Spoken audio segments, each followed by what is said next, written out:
Hey there, geeks, and welcome to another edition of the Wizards Wednesday Rewind. Adam and Mike coming back at you. Mike, I have just one question for you. Are you all in?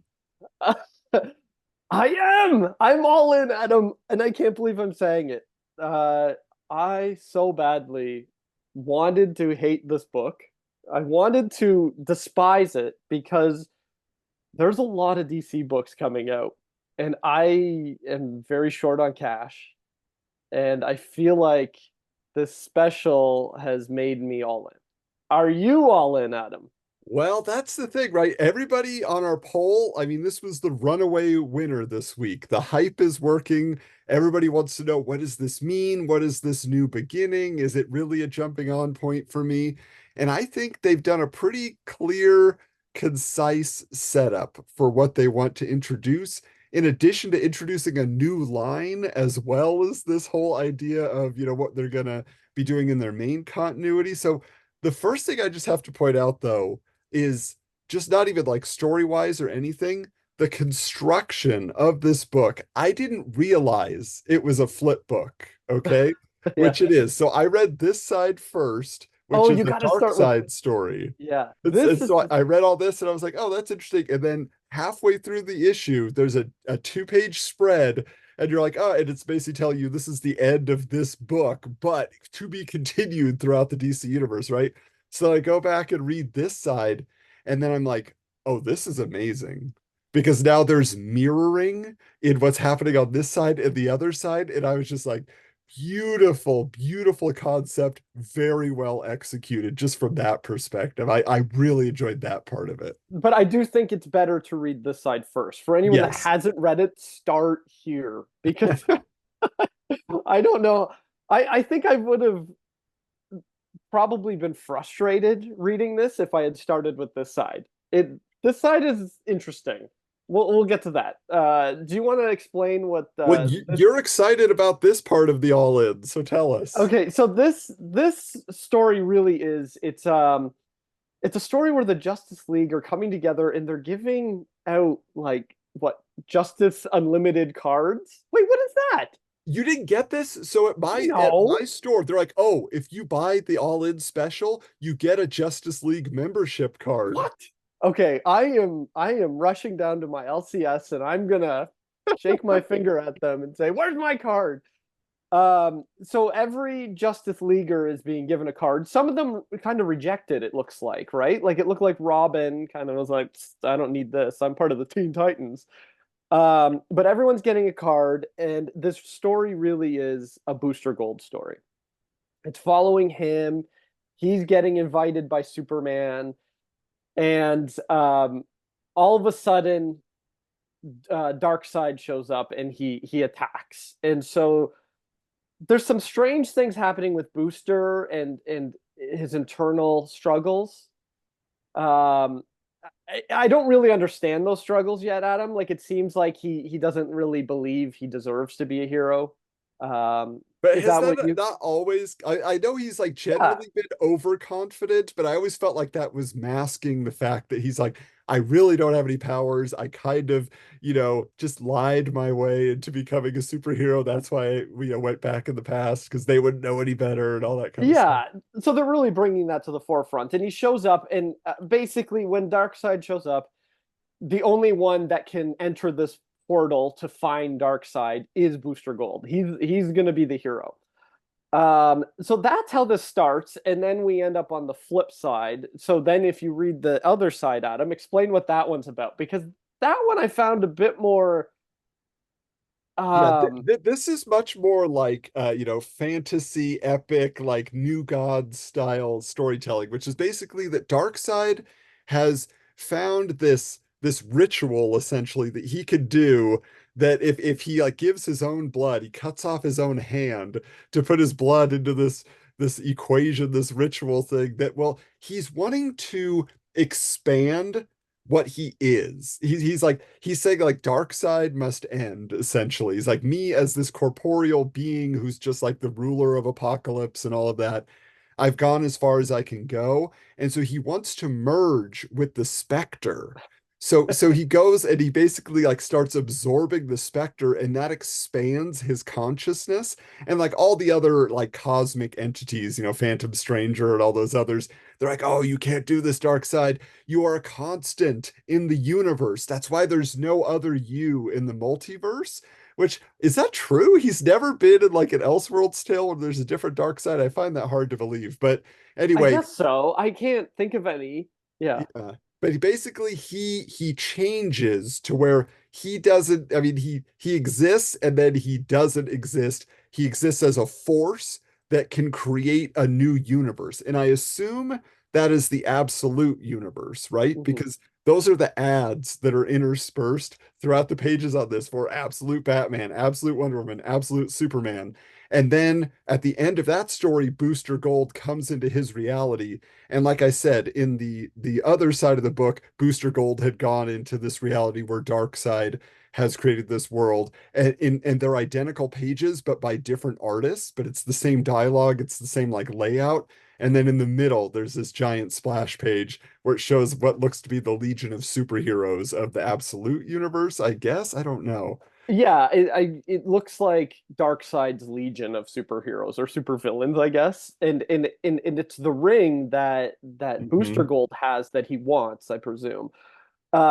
So yeah, this is the absolute universe. It's pretty clear because right after it's formed, we're getting absolute Wonder Woman, and it explains like this is a darker universe and stuff. Um, yeah, to me, this side felt a lot like the Doom comic I we I read. thought that exact same thing. Yeah. It's like it's far more impressionistic art, like, or I don't know, maybe that's not the right word. Like it's very loose art, like Hmm. kinetic art, whereas the other side is classic, clean DC lines. Like it's very different, these sides. But this, I got a Doom vibe to it because it doesn't have a lot of story on the Doom side, or on the I'm already calling it Doom, On the on the dark dark side. on the dark side. It's Well, let me ask you this though, because yeah. you mentioned it on our previous review that you were interested in this absolute universe. He's like, have you heard about it? I was like, no, I hadn't heard about it. Which of the three main these absolute books are you most interested in? Batman, I think. Really? Oh, that's Yeah, the one that turns me off the most. The art. It's like it's Liefeld all over again. This is terrible. What are we yeah, but I doing don't here? go for the art. Yeah. I go for the story, and I maybe I've listened to enough interviews with Scott Uh-huh. Snyder where I'm very interested to see this take on Bruce. I find that interesting. It's like when Jeff Johns did the Flashpoint universe. I Hmm. found that I'm kind of bored with Batman's story, and I feel like there are stories that they can tell with Batman, and they're not doing it. And so I'm like, let's try something completely new then. Let's see what he's gonna do with Yeah, this and what I'm trying to three-hour. figure out, because they do give kind of like a basic synopsis of the absolute universe, and it seems to be like everything starts from darkness, and then these characters, have very different realities than what we're used to, and it's kind of like it's almost saying like darkness always wins or something, so they have to rise above that, but it's like they're not necessarily heroes per se, like they're I they're think they darker are. entities, are I they? think they are. They seem more vengeful. Like Yeah. Wonder Woman was raised in hell, it says. Right.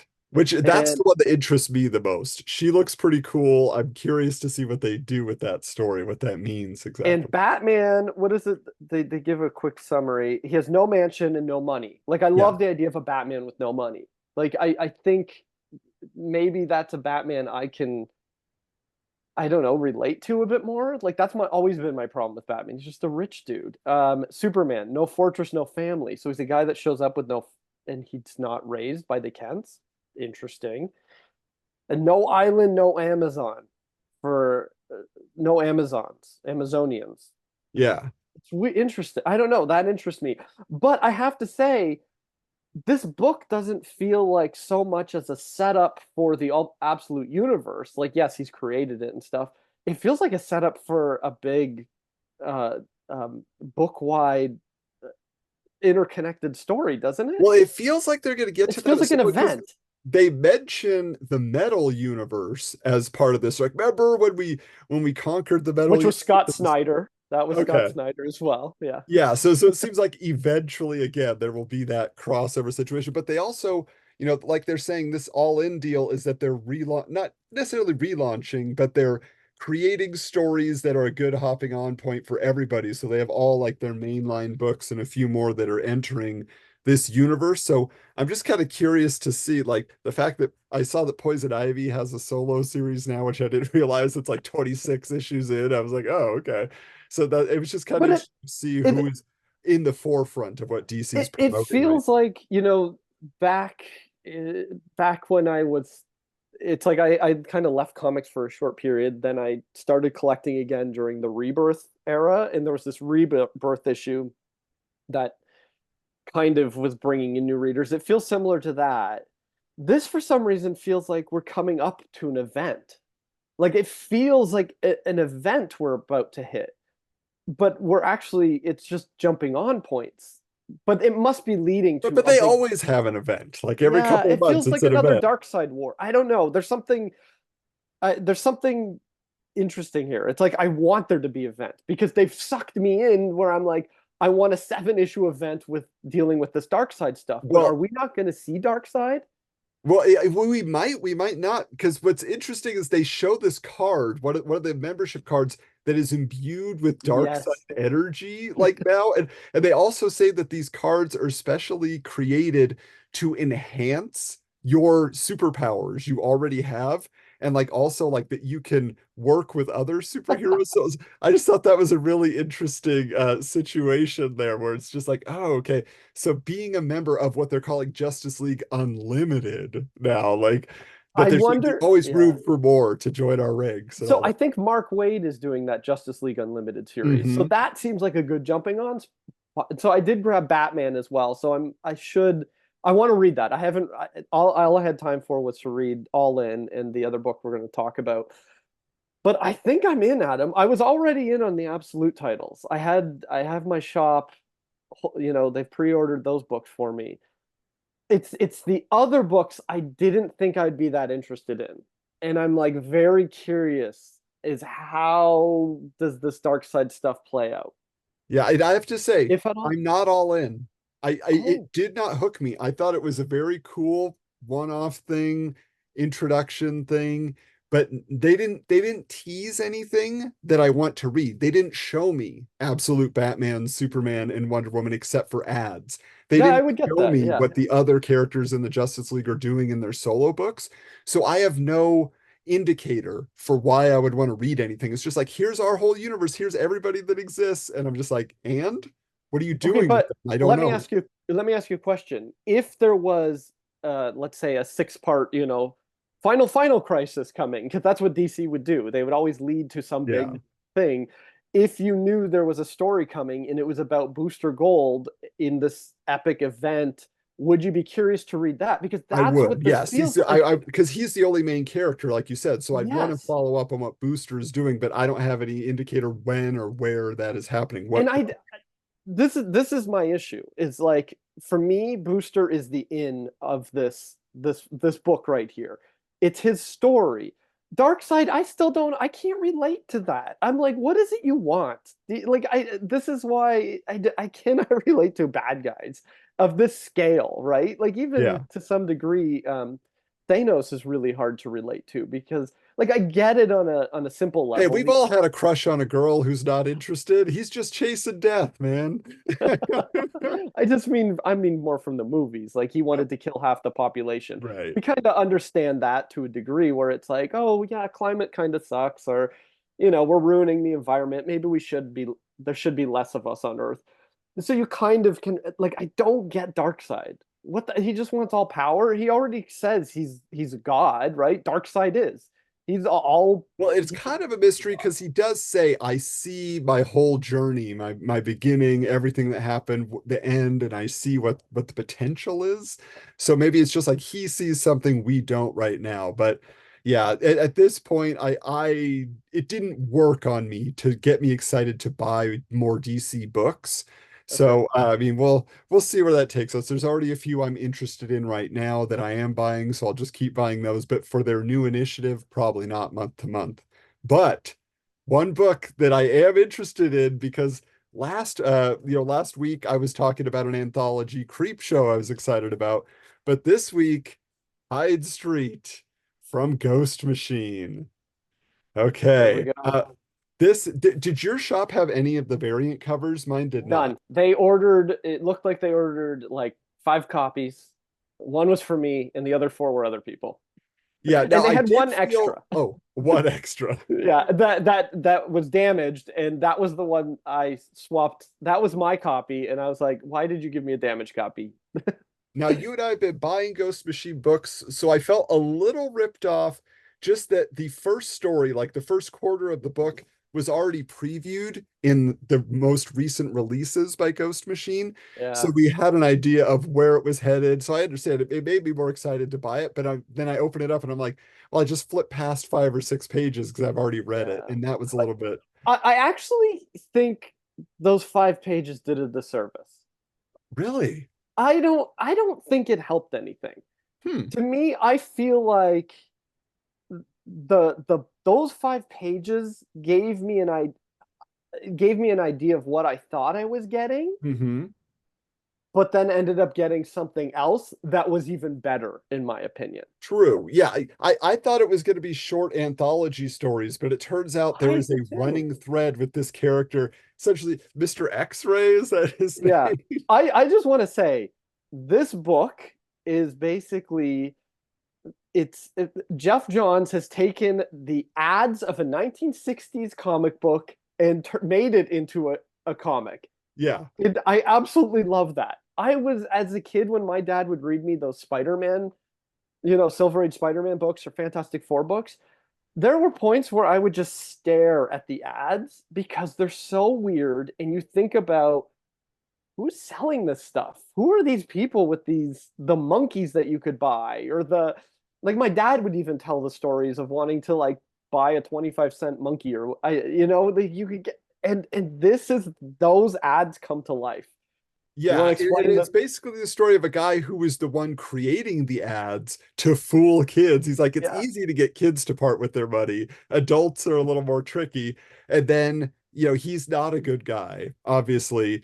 And he ends up like opening this door to Hyde Street, which Hyde Street they say is like this intersection from like all times and universes, basically like where like bad people get sent. It's basically like go to hell, or at least maybe Purgatory. learn a lesson. We don't know for sure yet. They just say there is the scorekeeper, and so there are certain people that if when someone walks onto Hyde Street, if you can convince them to do something that I guess like racks up their soul on a scoreboard and it goes to the scorekeeper, then the more points you earn, you can earn your freedom.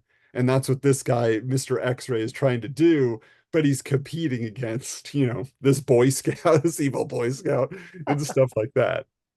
But it seemed, yeah. So the story really does focus. You get an idea of who X-Ray was before, and you see he's on Hyde Street now, and he wants out. It's purgatory. To me, I saw it as purgatory, and it's like, how can I escape it? And it looks like by the end of the issue, we're getting they basically show that the next issue will be the backstory for Mr. Prank or Pranky. I call him Mr. Pranky. Pranky, the little boy that was previewed in the 5 page preview. It'll be his history. Yeah, well, what's interesting is again, I thought I was getting one-off stories each, or there might be like a character that is leading people, but each issue would be somebody different that's Ah, done a bad thing and they're being punished for it. But it really does seem like there's going to be at least like, a pretty constant narrative throughout, at least a competition, but mixed in will be those new individuals. Like it felt much more Sandman, like Neil Gaiman's Sandman, than Creep Show or Tales from the Crypt or yeah. whatever.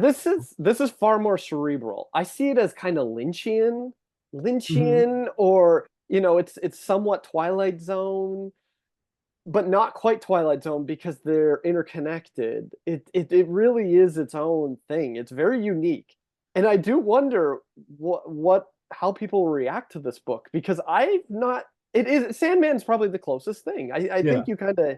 hit the nail on the head there. It's kind of Neil Gaiman-esque. Yeah. Yeah, but it in addition to being written so well, it is beautiful. Like the art Oh in my this is God. so I like know. detailed and lush, and just the coloring that they're doing on this, like all of it, the full production as per usual with Ghost Machine is just really impressive.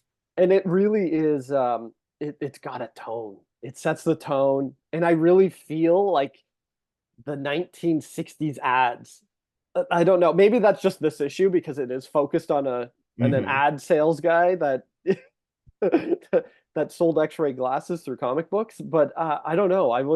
Yeah, I'm all in on this one, Adam. Ah, but I am too, so I'll look forward to issue two. But all of you out there, because these were the top two books in our poll, so hopefully you guys picked up your copy of Hyde Street as well, getting ready for Halloween and that creepy vibe. But Mike and I also continued on with the series. Mike has not read it yet, so I'm not gonna spoil too much here. The only thing I want to say, but this is Plastic Man No More issue two, and I picked this up, and I didn't I didn't feel like the first issue Show you was a the other black cover. label book. Ooh, I saw that one. I was like, that one's too gross. This one was a little more a little brighter. But like the first one didn't really have a lot of swearing. It wasn't too intense. There was a little bit of the body horror, but that was it. But issue two is like all like mature language, and it gets a little dark in some spots. And so I was just like, wow, like I don't know why they didn't lead with that, but this was kind of a shock to me, like to see it take that turn, because I didn't even think it was a black label book. I didn't remember seeing that text when I bought issue one. So I was like, oh, but this one has a lot more action. It's a lot less like, oh, poor me. It has a lot more stuff moving forward, and Plastic Man going on with his plan. But there's some really clever little moments in it that I enjoyed. So That's cool. Yeah, this was a huge week. I picked up way too many books. I'm broke now. I'm gonna have to sell my house. But I just want to say I think this is the final issue in the first arc of Redcoat. I have not read it yet, but this has been one of my favorite series from Ghost Machine, like hands down. I want this to be adapted into a TV series. ooh. Yeah, there was a lot this week, Adam. Yeah, and I unfortunately, the only other thing I almost grabbed, I will say, was there was a Lobo cancellation special, and that kind of cracked me up. I was like, how many times has Lobo been canceled? Here he is again, but they're making it an event, so it's kind of fun. But speaking of events, you've tuned in for this episode, and this is an event you didn't know you were here for. The last episode of Wednesday Rewind, at least for now. Well, let me stop you for a second, Adam. I know we talked about this being the last episode. It was your idea. I know, because there's getting to be too many books. But hear me out, okay? Let's do one more episode. I think we need to look at Absolute Batman now. Oh wow, because you want to get my take? Okay. I think we need to hear your take, and then maybe next week will be our last. Let's see. Let's see That's how what we'll this one keep does. saying, that every week we'll buy new books and want to talk about them. Hey, But let's see how this episode does. okay. And then we just need more people watching. If more Yeah, people this watch, is what it then we'll comes keep down to, doing it. guys, Yeah. is we are mainly a nostalgia podcast. We're going through the history of comic books as presented in Wizard Magazine on our main podcast. This was like a supplemental fun thing because Mike just kept saying, you got to try new comics. You got to try new comics. I got excited. And you started out hearing my trepidation when it came to new comics. And now I'm super excited every week. So that was happening. But that's not our main audience. We'll just be transparent here. The numbers on these videos are not huge. We're not getting a ton of people that are saying, oh, I love hearing you talk about new comics. We just figured, oh, maybe that's not for our audience. But if you are enjoying it, then start sharing these videos. Find us on social media at Wizards Comics and just repost it. Do whatever you got to do to tell people about our reviews. If you like what we're doing here, fine. Hey, maybe we'll get a few more people to start watching. And if it picks up, then it will continue on. But this is like penultimate episode for now, then. Next time around, maybe the last episode of the Wednesday Rewind. So stay tuned. All But right. in the meantime, make sure that you're also subscribed to us. Like I say, Wizards, the podcast guide to comics on your favorite podcast app. And make sure that you're also subscribed here on YouTube because we do this show, but we do a lot of other videos as well, things we want to share with you. So anyway, thank you for checking out this video. And until next time, keep your books bagged and boarded.